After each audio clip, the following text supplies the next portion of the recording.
ça fait très longtemps que je ne parle français, alors je suis absolument désolée si parfois je me trompe, si parfois je dis des choses étranges. Oui, je suis absolument désolée parce que oui, ça fait très longtemps depuis que je suis allée oui, je suis allée à Paris. Oui, là, pendant mon voyage, je parlais beaucoup de français, mais c'était un peu difficile car je crois que les gens savaient déjà que j'étais espagnole ou quelque chose comme ça, ou ils croyaient que j'étais anglaise parce qu'ils me parlaient toujours en anglais et j'étais comme je parle français. S'il vous plaît, parlez français avec moi, je veux pratiquer, je veux. Mais alors, je comprends aussi que ce n'est pas la responsabilité des Parisiens d'être mes compagnons de langue et de m'aider tu sais, à pratiquer et à parler en français. Alors, pour notre vidéo de aujourd'hui,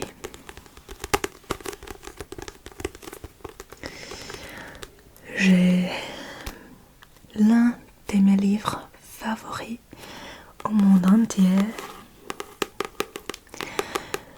Je l'aime beaucoup.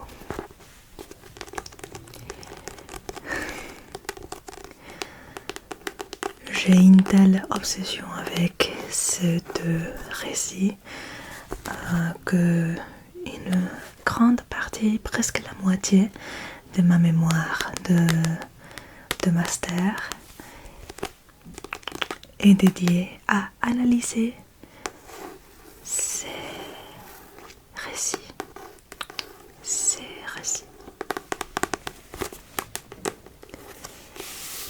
Alors,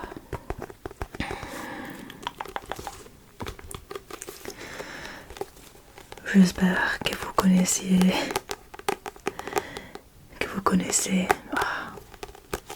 Désolée. J'espère que vous connaissez Théophile Gautier. J'espère me spécialiser sur son œuvre. Et alors, si vous connaissez un petit peu sur Gautier, vous savez que Spirit est son dernier récit fantastique. Lorsque la mort amoureuse, il n'est pas le premier. Je crois que le premier, c'est la cafetière, peut-être. Maintenant, je ne me souviens pas. Je suis trop nerveuse. Mais oui, Spirit, c'est son dernier récit fantastique et la mort amoureuse n'est pas les premières, mais il appartient à cette première étape de sa production fantastique. Alors, je crois que c'est un recueil très sympa, car nous avons les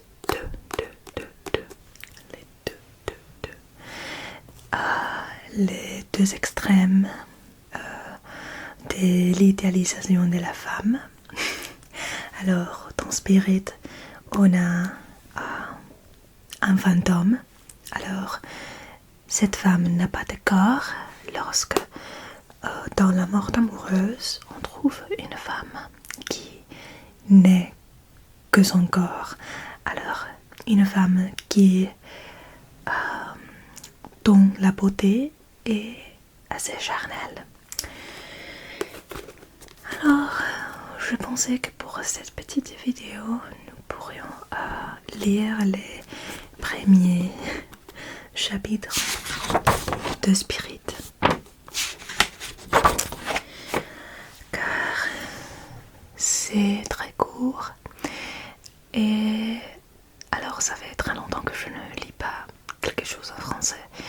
Alors, on va lire ensemble et j'espère que cela va t'aider à te détendre et que cela va t'aider à t'endormir. Car tu le mérites. Tu mérites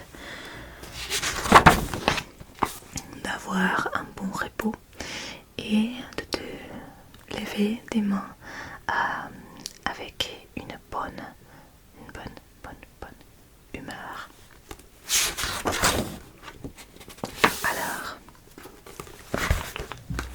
on commence à lire. Guy de Maliver était étendu, assis presque sur les épaules, dans un excellent fauteuil près de sa cheminée, où flambait un bon feu. Il semblait avoir pris ses dispositions pour passer chez lui une de ces soirées tranquilles dont la fatigue des joies mondaines fait parfois un plaisir et une nécessité aux jeunes gens à la mode. Un saut en barque de velours noir agrémenté de soutages en soie de même couleur, une chemise de foulard, un pantalon à pied de flanelle rouge, de larges pantoufles du Maroc où dansait son pied nerveux et cambré, composait son costume, dont la confortabilité n'excluait pas l'élégance. Les corps débarrassés de toute pression incommode, à l'aise dans ses vêtements meilleux et suples, Guy de Maliver, qui avait fait à la maison un dîner d'une simplicité savante, égaillé de 2 ou 3 verres d'un grand vin de Bordeaux retour des Landes, éprouvait cette sorte de béatitude physique, résultat de l'accord parfait des organes. Il était heureux sans qu'il lui fût arrivé aucun bonheur.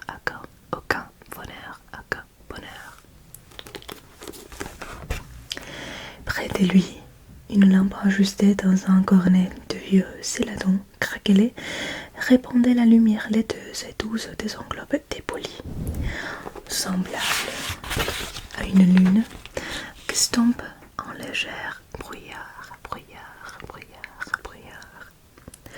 La lueur en tombait sur un volume qui tenait d'une main distraite et qui n'était autre que l'Évangeline de Longfellow.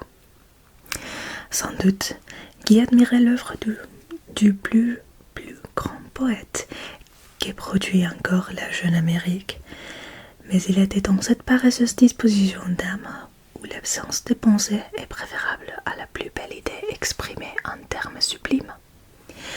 Il avait lu quelques vers, puis, sans quitter le livre, il avait appuyé sa tête au douillet capitonnage du fauteuil recouvert d'une guipure, et il jouissait délicieusement de ces temps d'arrêt de son cerveau. L'air tiède de la chambre l'enveloppait d'une suave caresse. Autour de lui, tout était repos, bien-être, silence discret, quiétude intime. Le seul bruit perceptible était le sifflement d'un jet de gaz sortant d'une bouche et le tic-tac de la pendule dont le balancier rythmait le temps à voix basse. On était en hiver. La neige récemment tombée assourdissait les roulements lointains des voitures, assez rares dans ce quartier désert, car qui habitait une des rues les moins fréquentées du faubourg Saint-Germain. 10 heures venaient de sonner, et notre paresseux se félicitait de ne pas être en habit noir et en cravate blanche, debout dans une embrasure décroissée au bal de quelque ambassade, ayant pour perspective les maigres omoplates d'une vieille douairière trop décolletée.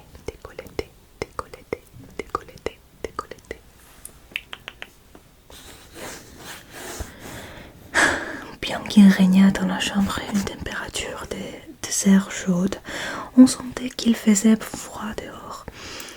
Rien qu'à l'ardeur avec laquelle brûlait le feu et au silence profond des rues. Le magnifique Angora, compagnon de Maliver en cette soirée défarniante,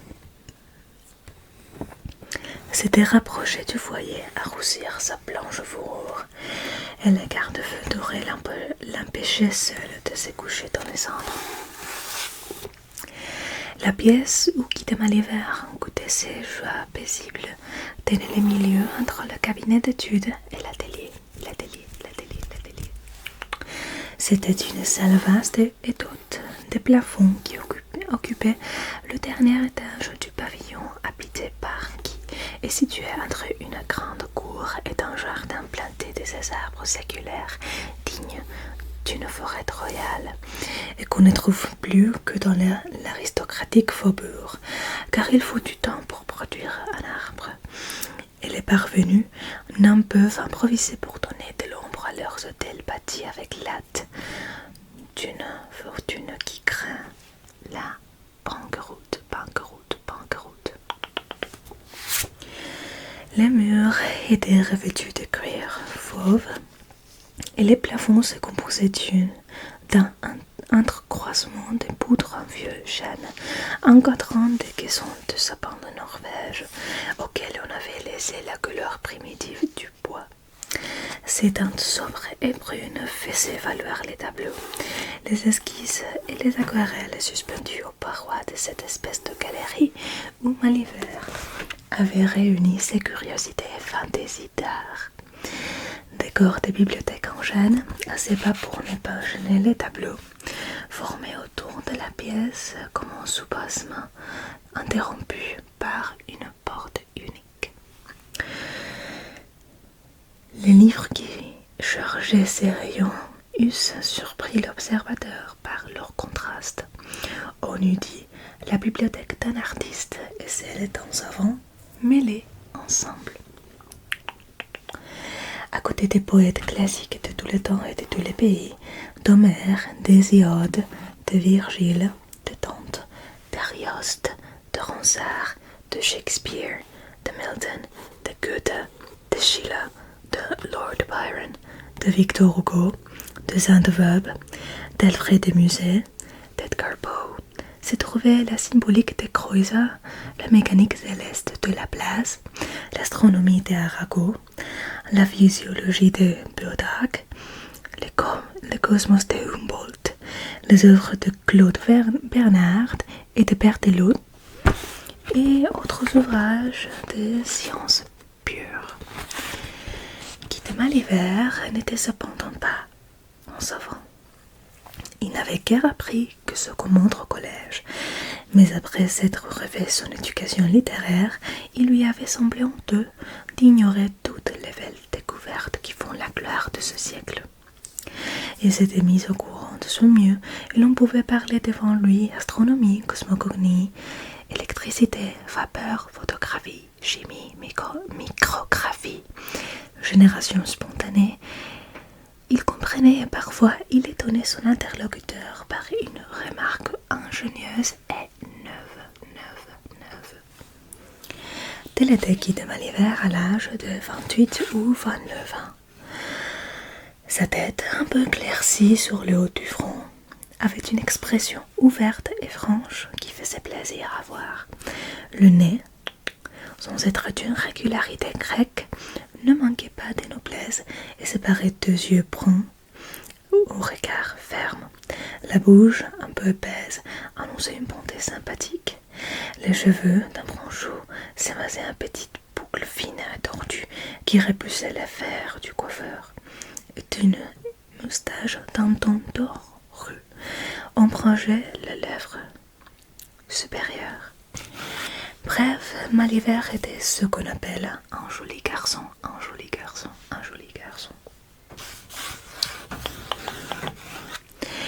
Et à son entrée dans le monde, il avait eu des succès sans beaucoup les rechercher. Les mères ornées de filles mariées étaient aux petits soins pour lui, car il avait 40 000 francs de rente entière et d'un oncle Kakokim, plusieurs fois millionnaire dont il devait hériter. Position admirable. Cependant, Guy ne s'était pas marié. Il se contentait de faire un signe de tête approbateur aux sonates que les jeunes personnes exécutaient en sa présence.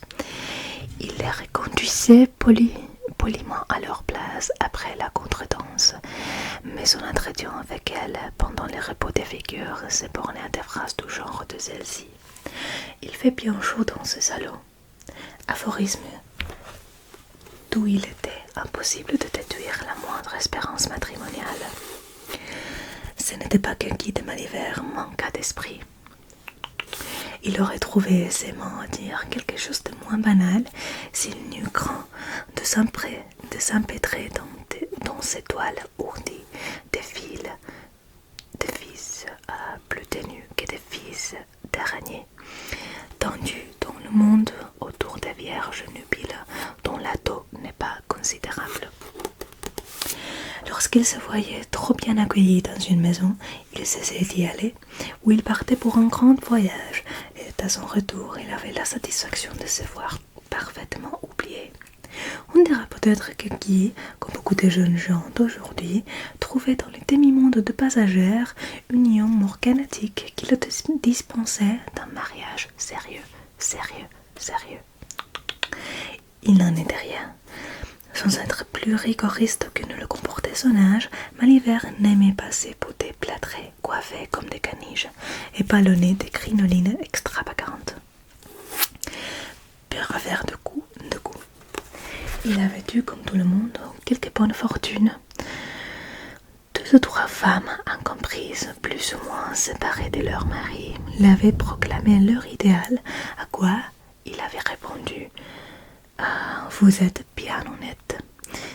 N'osant pas leur dire qu'elle n'était pas du tout son idéal à lui, car c'était un garçon bien élevé que Maliver. Une petite figurante des délaissements comiques à qui il avait donné quelques louis et un talma de velours, ses prétendants trahis avaient essayé de s'asphyxier en son bonheur, mais malgré ces belles aventures, Guy de Maliver, sincère envers lui-même, reconnaissait qu'arrivé à cet âge solennel de 29 ans, où le jeune homme va devenir homme jeune, il ignorait l'amour, tel du moins qu'il était peint dans les poèmes, les drames, les romans, ou même comme le représentaient ses camarades par leur compétence ou leur vantardise. Il se consolait très aisément de ce malheur en songeant aux calamités et aux désastres qu'entraîne cette passion, et il attendait avec patience le jour où devait paraître, amené par le hasard, l'objet décisif qu'il devait fixer. Cependant, comme souvent le monde dispose de vous à sa fantaisie et selon sa convenance, il avait été décidé dans la société que fréquentait plus particulièrement Guy de Maliver qu'il était amoureux de Madame d'Ambercourt, une jeune veuve à laquelle il faisait assez nombreuses visites. Les terres de Madame d'Ambercourt jouxtaient celle de Guy.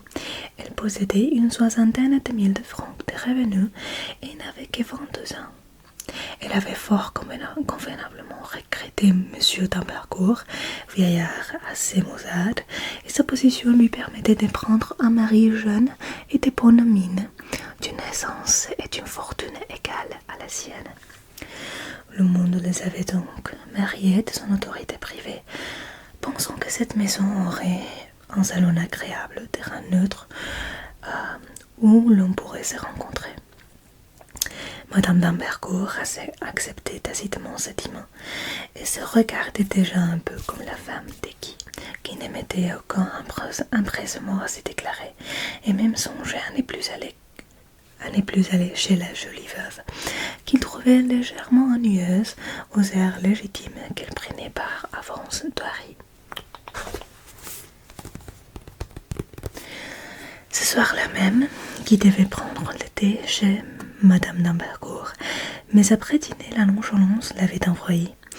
Il s'était senti si bien chez lui qu'il avait reculé à l'idée de s'habiller et de sortir par ces 8 degrés de froid. Malgré la pelisse et les mangeons d'eau bouillante placés dans sa voiture. Pour prétexte, il s'était dit que son cheval n'était pas ferré à glace et pourrait dangereusement glisser sur la neige durcie. D'ailleurs, il ne se souciait pas de laisser 2 ou 3 heures devant une porte exposée à la bise. Une bête des crémieux, le célèbre marchand des chevaux des Champs-Élysées, lui avait vendu 5000 francs. On voit que qui était médiocrement amoureux avec Madame d'Ambercourt pouvait attendre longtemps la cérémonie qui lui permettrait de prendre un autre nom. Comme à l'hiver, assoupi par la douce température de la chambre, où voltige la bleuâtre et odorante fumée de 2 ou 3 cabagnes, dont les cendres remplissaient une petite coupe de bronze antique chinois, au bien bois d'aigle, posé à côté de lui sur un guéridon qui supportait la lampe, commençait à sentir rouler sous ses paupières la première poudre d'or du sommeil. La porte de la chambre s'ouvrit avec précaution, et un domestique parut, tenant sur un plateau d'argent une lettre mignonne, parfumée et cachetée d'une devise très bien connue de qui, car il prit tout de suite un air de mauvaise humeur. L'odeur des muscles du papier parut aussi l'impressionner désagréablement. C'était un billet de Madame d'Ambercourt qui lui rappelait la promesse de venir chez elle prendre une tasse de thé.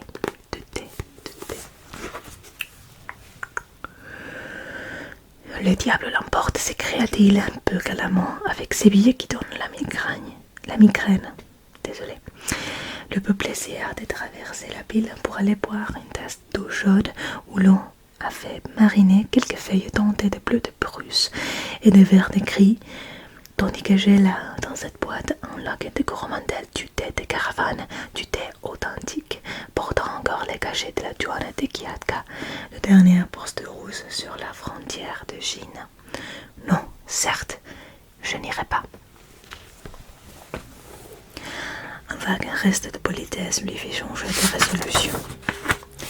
Il dit à son valet de chambre de lui apporter ses habits, mais quand il vit les jambes du pantalon peindre piteusement sur les dos du fauteuil, la chemise roide et blanche comme une carte de porcelaine, l'habit noir au bras ballants, les brodequins vernis miroités des reflets, les gants étendus comme des mains passées au laminoir, il fut pris d'un désespoir subit et se renfonça énergiquement dans sa cheveuse.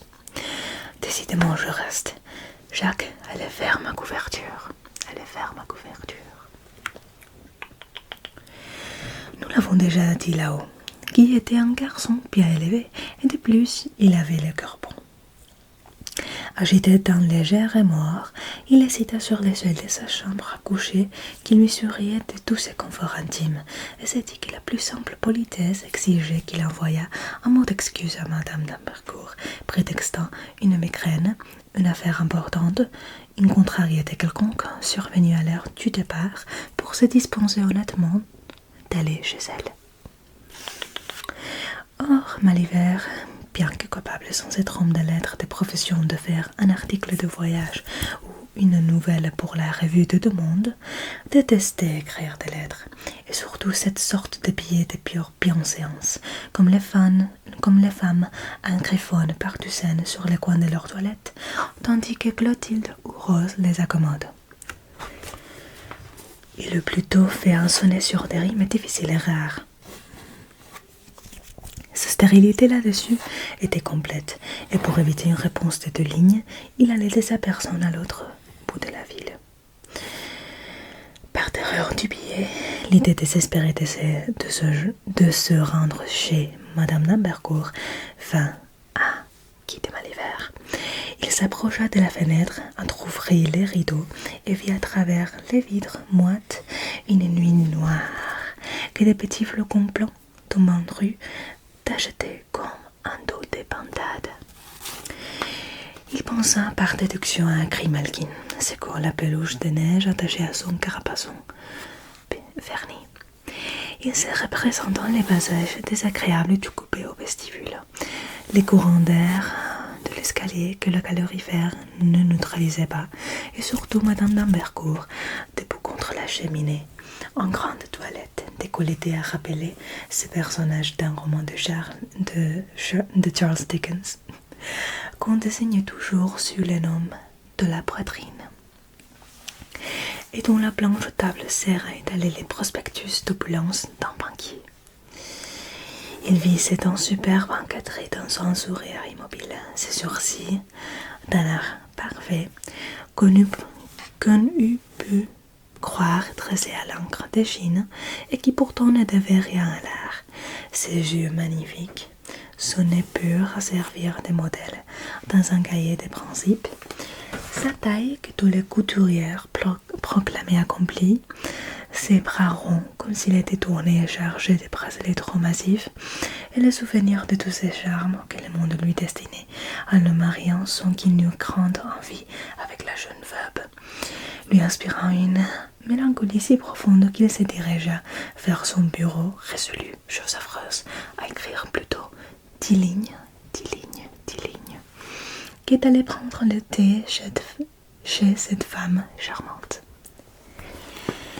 Il plaça devant lui une feuille de papier cromlette frappée au timbre sec d'Angers et d'un M capricieusement enlacé, trempant dans l'encre une fine plume d'acier manchée d'un dard de porc-épic, et écrivit assez bas dans la page pour diminuer la place de la littérature ces mots triomphants.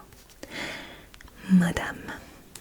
Là, il fit une pause et appuya sa joue sur la paume de sa main, sa faconde ne lui fournissant rien de plus. Pendant quelques minutes, il resta ainsi les poignets en position, les doigts allongés sur la plume, et la cervelle involontairement occupée d'idées contraires au sujet de sa lettre. Comme si, en entendant la phrase qui ne venait pas, le corps de Maliver se fût ennuyé, sa main, prise de fourmillement et d'impatience, semblait vouloir se passer d'ordre pour accomplir sa tâche. Les phalanges s'étaient détendues et se repliaient comme pour tracer des caractères, et d'enfant qui fut très étonné d'avoir écrit absolument sans conscience 9 ou 10 lignes qu'il lut et dont le sens était à peu près celui-ci. Vous êtes assez belle et entourée d'assez d'adorateurs pour qu'on puisse vous dire, sans vous offenser, qu'on ne vous aime pas. C'est une mauvaise note pour le goût de celui qui fait un de l'aveu. Voilà tout. À quoi bon continuer des relations qui finiraient par engager deux âmes si peu faites l'une pour l'autre et les lier dans un malheur éternel? Excusez-moi, je pars. Vous n'aurez pas de peine à m'oublier. Ah ça, dit Maliver en frappant la table du poing lorsqu'il eut relu sa lettre. Est-ce que je suis fou ou somnambule? L'étrange billet que voilà. Cela ressemblait à ces lithographies de Gavarni, où l'on voit en même temps dans la légende la phrase écrite et la phrase pensée, le faux et le vrai. Seulement ici, les mots ne trompent pas. Maman, que je voulais forcer à un joli petit mensonge social, ne s'y est pas prêtée. Et contrairement à l'usage, l'idée sincère est dans la lettre, Guy regarda attentivement le billet, et il lui sembla que le caractère de l'écriture n'était pas tout à fait le même qu'il employait d'habitude. Voilà, dit-il, un autographe qui serait contesté par les experts si ma littérature épistolaire en valait la peine. Comment diable cette bizarre transformation a-t-elle pu se faire? Je n'ai cependant ni fumé d'opium, ni mangé de hashish, et ce ne sont pas les 2 ou 3 verres de vin de Bordeaux que j'ai bu qui peuvent m'avoir porté à la tête. Je la cervelle plus solide que celle-là. Que vais-je devenir si la vérité me coule ainsi de la plume sans que je le sente? Par bonheur, j'ai relu mon épître, n'étant jamais bien sûr de mon orthographe du soir. Que le fait aurait produit ces aimables lignes par trop véridiques, et quelle mine indignée et stupéfaite aurait-tu Madame d'Ambercourt en les lisant? Peut-être eût-il mieux valu que la lettre partie telle qu'elle. j'aurais passé pour un monstre, pour un sauvage tatoué indigne de mettre une cravate blanche, mais du moins cette liaison qui m'ennuie eût été brisée, nez comme verre, et les verres ne se raccommodent pas même en y collant du papier. Si j'étais un peu superstitieux, il ne tiendrait qu'à moi de voir là-dedans un avertissement du ciel au lieu d'une distraction inqualifiable.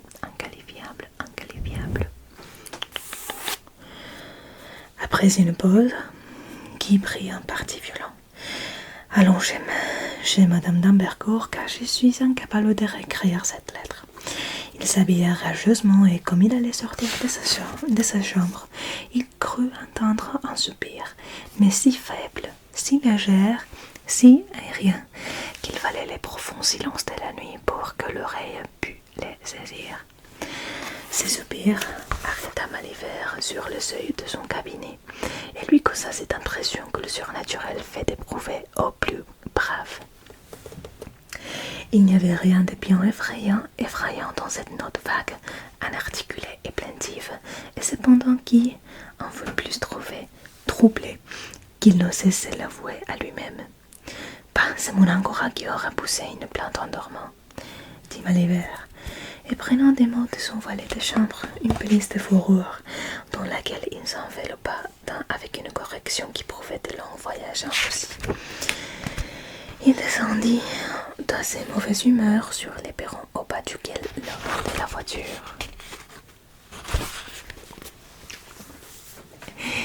Ok. Alors, c'est ça, le premier chapitre de Spirit. J'espère que cela t'a plu et que la lecture t'aide à te détendre et à t'endormir un peu plus vite que de coutume, que d'habitude. Désolée.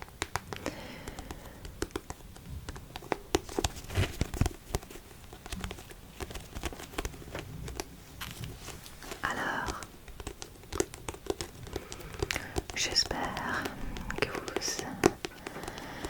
avez des très jolis rêves, de douces rêves. Oui.